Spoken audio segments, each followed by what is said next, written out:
This is the New England Journal of Medicine COVID-19 update for January 5th, 2022. I'm Stephen Morrissey, managing editor of the journal, and I'm talking with Eric Rubin, editor-in-chief, and Lindsey Baden, deputy editor. And today we're also joined by Christian Drosten, a virologist at the Charité hospital in Berlin. Christian has a long history of studying beta coronaviruses and, in fact, was one of the first to isolate the SARS coronavirus that caused the multi-country outbreak of lethal disease in 2003. He's also been deeply involved in the COVID-19 outbreak as a scientist, as a policymaker, as a communicator. He's an important advisor to the German and European Union governments. And in fact, he's also our competition. He hosts a very well-received podcast, which we highly recommend to those who speak German.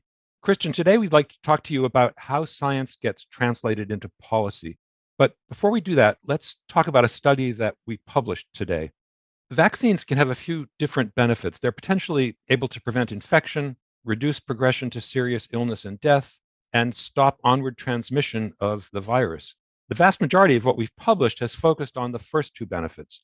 Clearly, if a vaccine prevents infection, then there can't be any further transmission. But what if a vaccinated individual is infected? Do they have a reduced chance of passing that virus on? That's a more difficult question to answer than the questions about infection and disease. It requires recruiting a group of exposed individuals. But since we have no way of measuring exposure directly, we have to rely on proxies of exposure. We have seen some studies in these areas, and they do suggest that there's some reduction in transmission. Of course, though, this could change as levels of immunity are not fixed, and there are antigenic changes to the viruses as they vary. That was the question being asked in the study that we published today.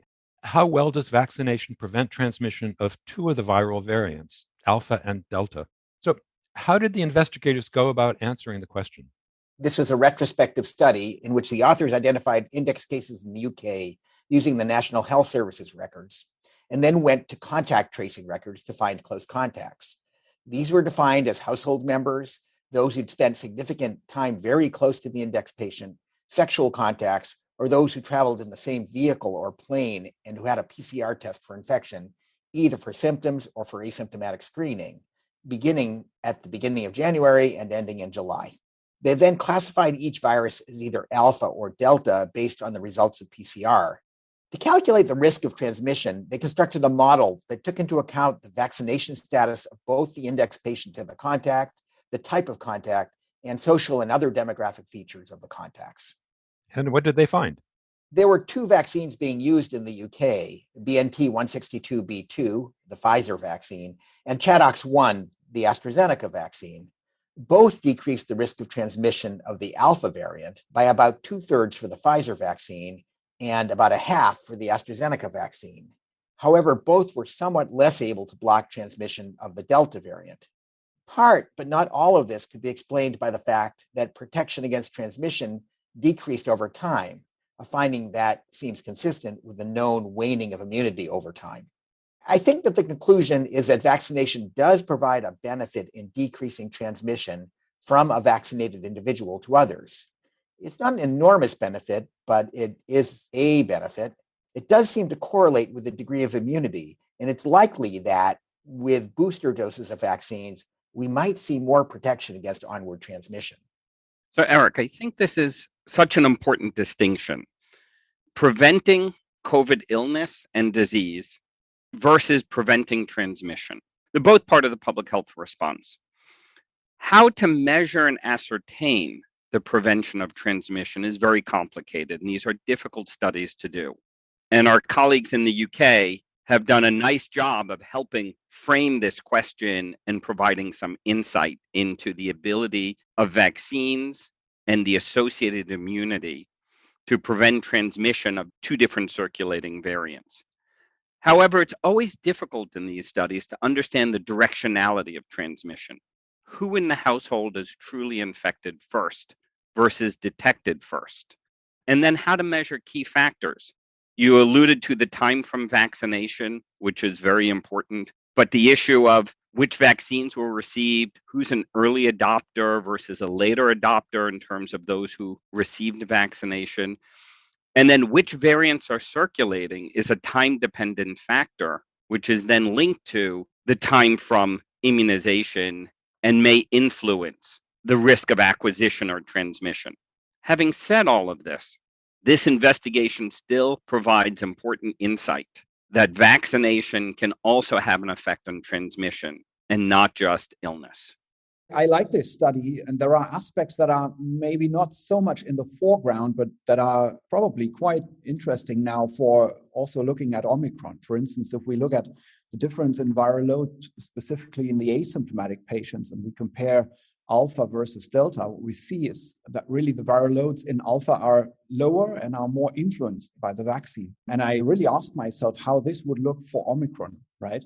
So there is more immune escape, but I mean, clearly there is a lot of transmission from asymptomatic individuals. Now, with Omicron coming in as a virus that causes more breakthrough infections, more asymptomatic infections, the viral load profile there will be really interesting to see. And I think, Christian, you sort of raised the important point of compartment.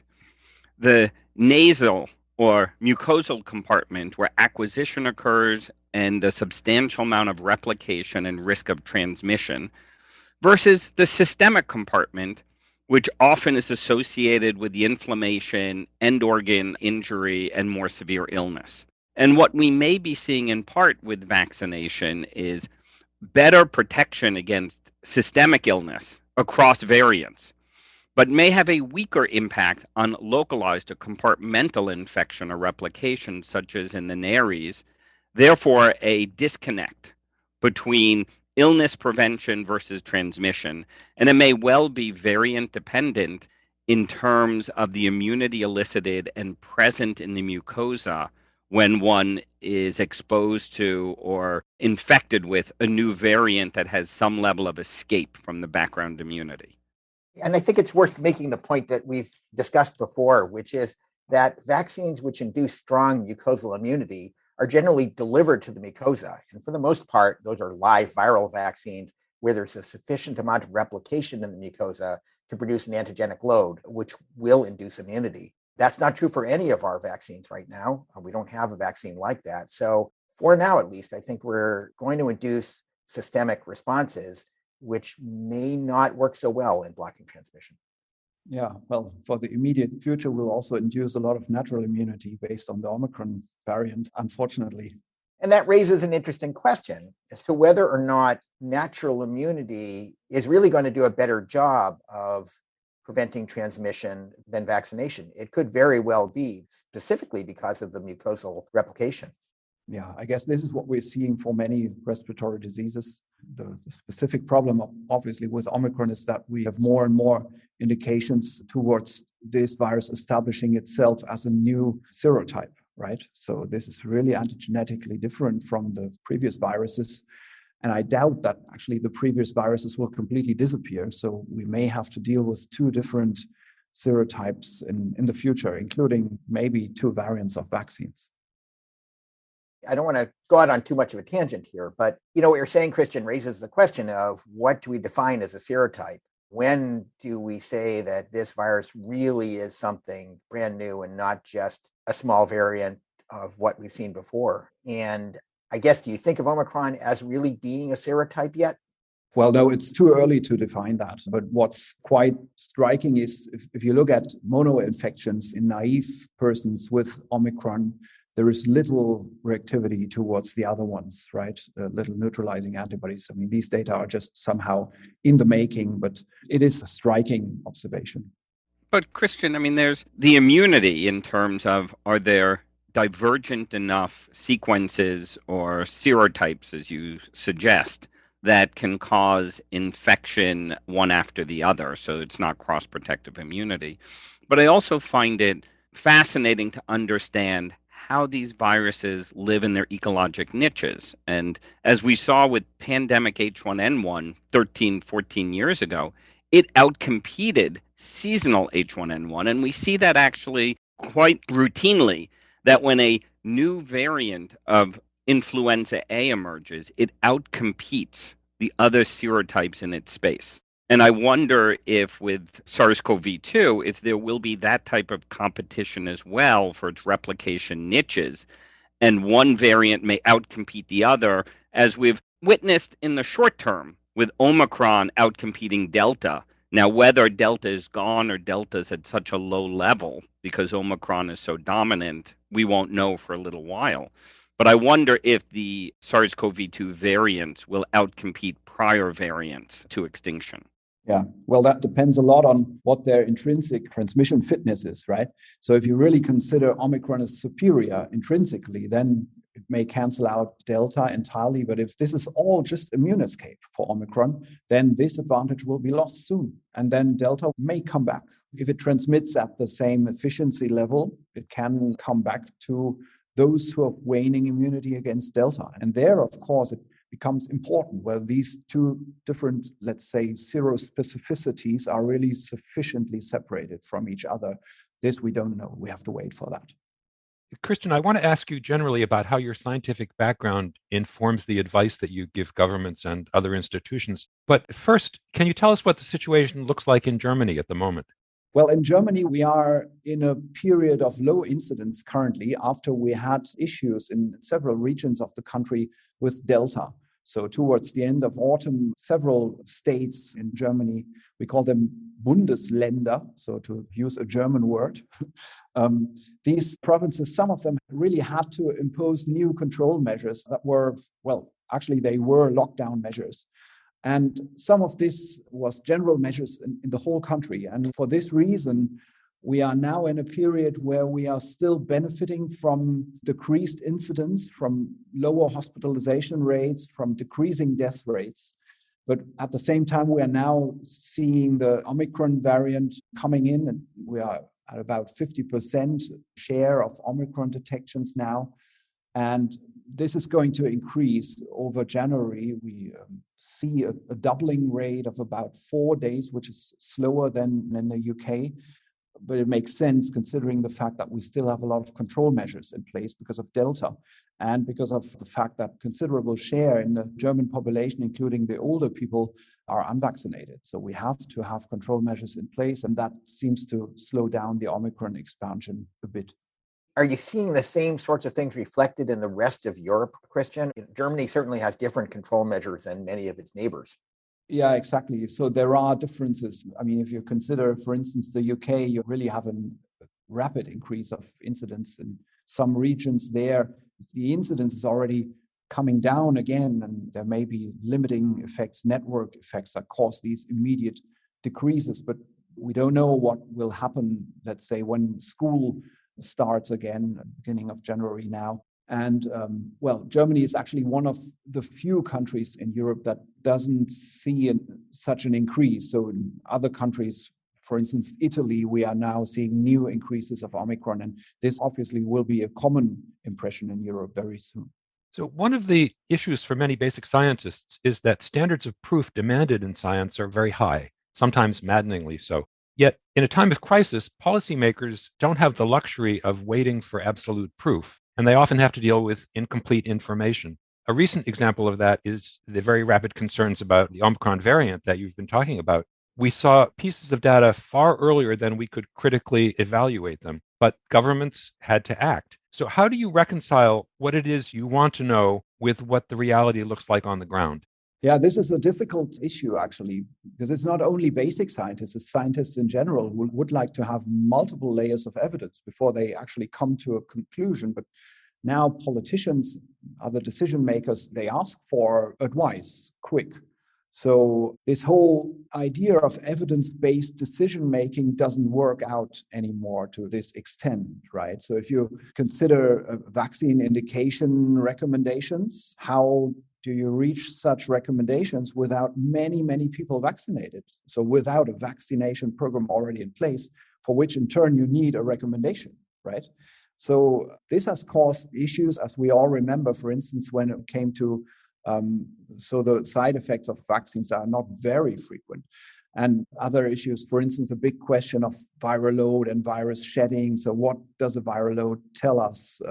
Is the virus transmitted in schools? All of these things where there was no really final scientific evidence, and we are still struggling to obtain this evidence while the decisions for this have already been made. And we can now, in retrospect, evaluate the consequences because several countries have made different decisions based on the same type of data. But Christian, I think this has additional layers in that the speed with which we communicate, an observation anywhere in the world today can be accessible to anyone today. And a lot of our listeners, our practitioners, our patients are hearing about a new piece of information that they may think is relevant to their care or their protection. And tomorrow, a new piece of information emerges that may change the thinking. And this now undermines trust in knowledge and information because it looks like we're flip-flopping on a very frequent basis. So how should we deal with this to help build trust and confidence in how we communicate, given the limits of the information we have available in real time, yet is available to everybody and everybody wants to understand it? Well, within certain limits, it is possible to communicate this process of scientific, let's say, endeavor or quest, where you can really say, well, 2 weeks earlier, I thought things were different, but now there is new information coming in, and let me explain what this means. So this is possible if you have a certain audience, maybe of people who are very interested, who are, well, maybe decision makers who really want to understand the background. But this really has limits. And at a certain point, you have to switch to something like strategic communication. You have to know what your central message should be, and you have to focus and emphasize this message. And well, I can't say I have any solution for this complex problem. I can only say this is the experience. At some point, you can't explain all the backgrounds anymore. And then, of course, it helps to only speak about those things that you know something about, where you are not in doubt yourself, because it's always better to be on a high level and then reduce the information. So you are very certain also as a person, people perceive this, that you are, as a communicator, you are actually on very solid ground. This also helps a lot. And then, well, explain. Christian, as you're saying, one of the results of the COVID epidemic has been this sort of democratization of science where everyone has access to everything at the same time. And one of the things that that's produced is sort of a fragmentation among the groups that are listening to it. And you're referring to some of that, and the same data can be interpreted in multiple ways by different people. And yet a policymaker has to make a policy for all of those groups, which can be really challenging. Just to push you on the communications piece of it, who do you think listens to your podcast? Here's a podcast that's really dedicated towards scientifically literate people, maybe not scientists, but people who are interested in science. Who listens, and how influential is something like a very well-informed voice in society? Well, this podcast, actually, the one that I'm doing, this started out as a, let's say, as a solution that I found to not have to provide the same information to all sorts of media sources again and again. So I decided to make this podcast to one public media source, and they could all draw from it. It started like a general virology lecture series without any preparation, and then went through a period of looking at the hottest preprints and explaining the caveats and so on, long before they were published. I made breaks over summer because it was clear nobody would be interested in any coronavirus information while they are enjoying their summer vacations. And it's now, well, the frequency has been lowered because I have the feeling that actually this essential function of scientific information, science communication to the, let's say, the more interested and information-seeking parts of the population, this job, in fact, has been done. And in autumn, at some point, I was like, science has delivered. So let's stop this, right? We have a vaccine, and now it's up to politicians to deal with the rest of the problem. And I was really convinced that this is the right stopping point. Then Omicron came in. Now there's a lot of new demand for information. And what I think the audience is, these are people who read newspapers, who are interested in scientific content, but who are lay people. And this also includes a lot of lay background decision makers. So I'm convinced that many people in government departments listen to this type of condensed but thorough information. So some of these podcast episodes, they are like 1.5 hours. I think the longest is 2.5. So it's not only fun to listen to this. You need time and you need to be interested. Christian, you talked about the differences between countries in Europe. And if you look at that as an experiment in how to control COVID-19, what do you think we've learned? Well, I think one thing that really can be learned is that the countries that vaccinated successfully and older parts of their population, they fare well in general. In terms of those other little questions like, should we keep schools open or should we close them? So there have been many attempts to answer this question by comparing between European countries. There is no simple answer because these countries are quite different. So if you consider, let's say, the smaller countries in Central Europe that surround Germany, right?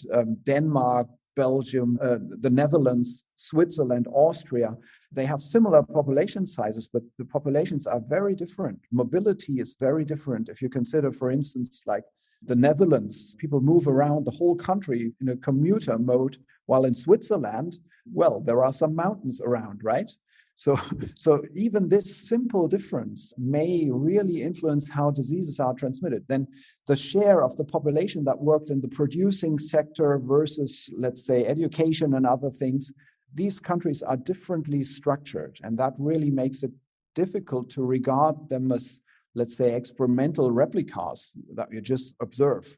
But yeah, so the vaccination thing is certainly an important experience where we can say, irrespective of how countries made their decisions in the first and second wave, from that point on, the vaccination strategy was really decision making and was really pivotal for the further fate of the epidemic in that country. I guess I'd probably say the same thing about the US states, which have semi-independent policies. It's very difficult to draw lessons from them, in part because of cultural differences. The substantial difference is the difference in vaccination rates. And I think that many people have looked at particularly Omicron, Delta before it, and then particularly in Omicron, and said, hey, vaccines don't really make that much of a difference because lots of people are being infected in every state, regardless of vaccination status. But the truth is, death rates have varied tremendously from state to state, and that's really largely dictated by their vaccination rates. But as far as social measures, very difficult to, I think, draw many lessons, as you're saying. But Eric, I mean, along those lines, there's also the population density with the urban versus rural environment, layered on top of other social forces in different states.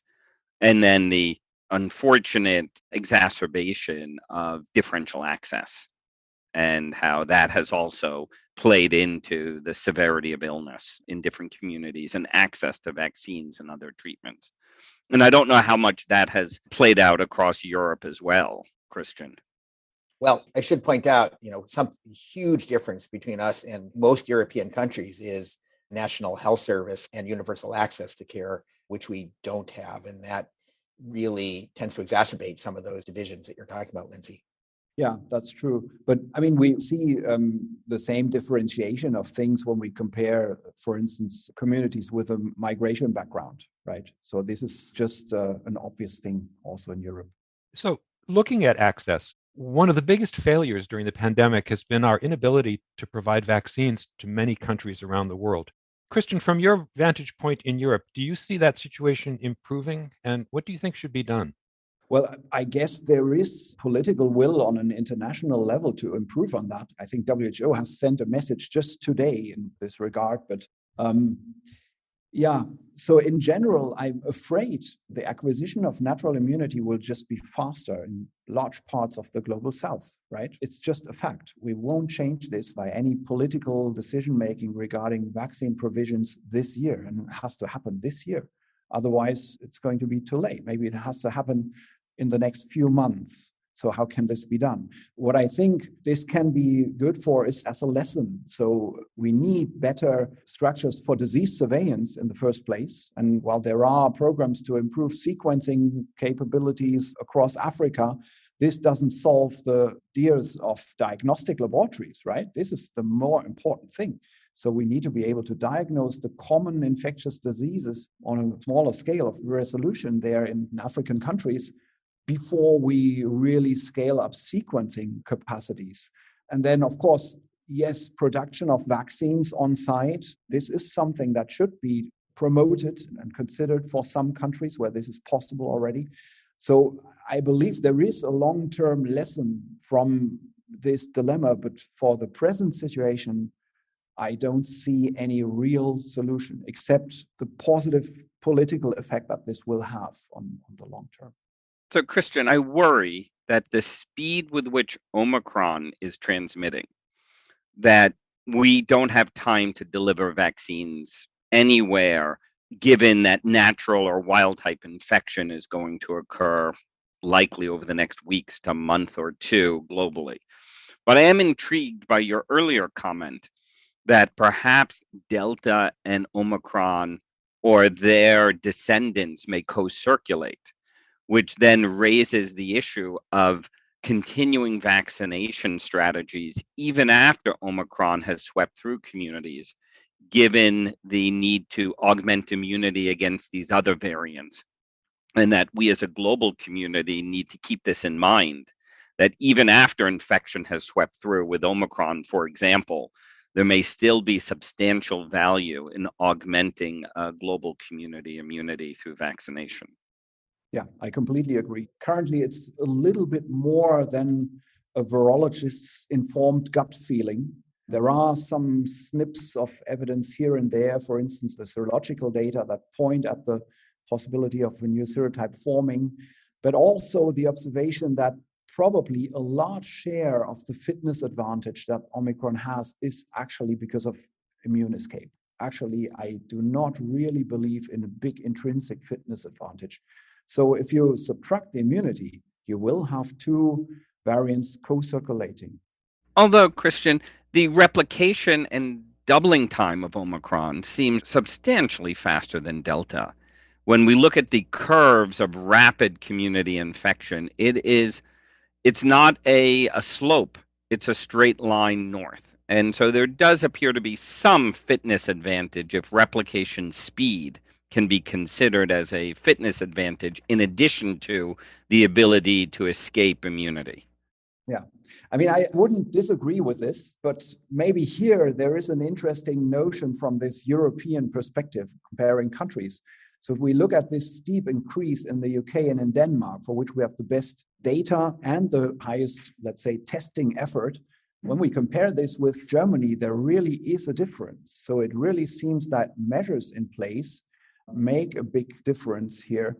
And well, I'm not really sure whether or not most of what we are seeing is in fact immune escape. There is also a very interesting household transmission study from Denmark now pointing into this direction. This is an extremely interesting study that I've recently read. And well, the impression there really is this is mainly immune escape. Let's end on a positive note for the new year. What do you see as the hopeful signs out there? Well, I mean, the hopeful sign, let's say, with all the virus variants coming up, and who knows what comes after Omicron, where there will be recombinants between Delta and Omicron and so on. All of this is possible and actually quite conceivable. One thing that really goes into one direction is population immunity. In spite of maybe serotype differentiation, what we see is in the cellular immunity data, protection holds up.